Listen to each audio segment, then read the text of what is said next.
Bonjour les amis, j'espère que vous allez bien et que l'automne se présente plutôt bien pour vous. Vous vous rappelez, le mois dernier, nous avons fait toute une série sur la saison du service. Eh bien, le Seigneur m'a mis à cœur de poursuivre une autre série à partir d'aujourd'hui concernant la saison pour bâtir.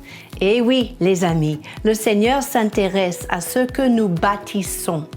Comme vous avez sans doute lu dans 1 Corinthiens chapitre 3 et versets 10 à 14, l'apôtre Paul a bien parlé de notre façon de bâtir les choses. Il a bien précisé que si quelqu'un ne bâtit pas bien sur le fondement apostolique, cette chose qu'il bâtit va pas durer et va pas servir à la gloire de Dieu. On a le choix, les amis. Nous pourrons bâtir avec de l'argent, de l'or et des pierres précieuses, c'est-à-dire quelque chose de durable, ou bien avec du bois, du foin et du chaume.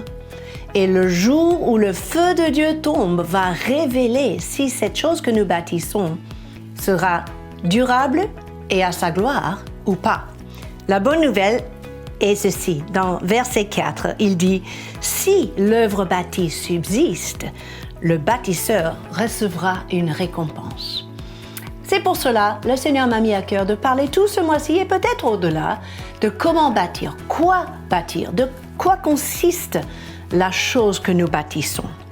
Et bien sûr, le point de départ, c'est que nous, vous et moi, nous sommes appelés à bâtir premièrement l'autel de Dieu. A-U-T-E-L, pas H-O-T-E-L. Pourquoi? Parce que l'autel de Dieu est le point de départ pour toute autre chose qui va se construire en nous et à travers nous. Et je ne parle pas d'un autel physique. On ne va pas monter notre kit Ikea et entourer la chose des bougies et se prosterner devant, mais bien sûr que non. Nous parlons de l'autel qui se construit dans le cœur et dans le foyer. C'est quelque chose à développer. Pourquoi? Parce que l'autel est ce lieu de communion, lieu de connexion avec Dieu. Ça se bâtit, ça se cultive. Vous voyez, dans la Bible, quand vous lisez des passages qui parlent de l'autel, il y a toujours un objectif dans la construction de l'autel. Vous allez trouver, par exemple, que l'autel est un lieu de rencontre. C'est là où Dieu se manifeste, Dieu se révèle. Et toute autre chose, d'un coup, diminue en importance. Les choses autour de nous pâlissent à la lumière de sa présence et de sa gloire. L'autel est aussi un lieu de décision. C'est-à-dire que, à ce moment-là, je me place devant Dieu et je suis intentionnelle dans mon approche de lui, dans ma poursuite de lui. Je suis focalisée, je suis concentrée. L'autel est tellement important dans nos cœurs et dans nos foyers pour cette raison-là. L'autel est également le lieu de sacrifice. Oui, c'est là où nous offrons à Dieu cette chose qui nous coûte, cette chose qui nous est précieuse. Ça me fait penser à Abraham. La Bible nous dit quand c'était le moment d'offrir son fils à Dieu, il éleva un autel. Il n'a pas simplement dit « Ok Seigneur, il est à toi, vas-y ». Non, il s'est donné la peine de construire un autel et offrir son fils Isaac devant Dieu. L'autel est également un lieu de consécration. C'est pour cela, c'est tellement important pour vous et moi de penser à cette notion de bâtir l'autel. Consécration veut dire qu'on se sépare de ce monde, on s'engage à nouveau, on se met à part pour Dieu. Et pourquoi?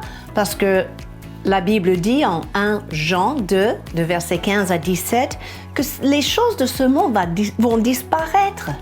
Les choses de ce monde consistent de la convoitise de la chair, la convoitise des yeux, l'orgueil de la vie.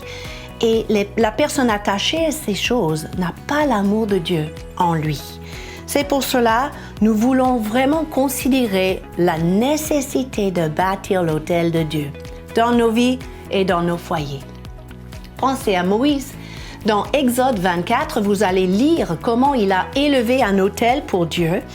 Et à un moment donné, il a reçu de Dieu les directives, les paroles. Puis il se leva de bon matin et il construit un autel au pied de la montagne. Mais qu'est-ce qu'il a fait? il a pris 12 pierres, il a monté cet autel et il a envoyé les jeunes à faire des sacrifices, à faire des holocaustes.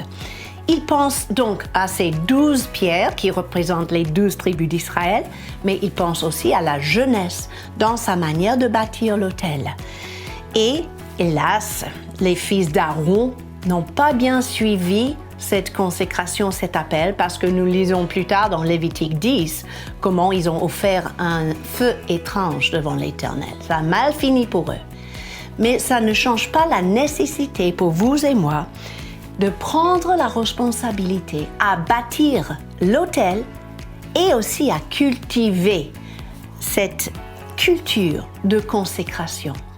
Mes amis, c'est pour cela que nous allons beaucoup parler ce mois-ci de l'autel, comment bâtir l'autel. Et la semaine prochaine, nous allons voir comment Élie, un autre homme de Dieu, a monté l'autel avec 12 pierres et que signifient ces 12 pierres pour vous et moi. Est-ce que vous êtes intrigués par cela? Eh bien, montrez-moi par le petit pouce en l'air. Et puis, je vous dis à la semaine prochaine.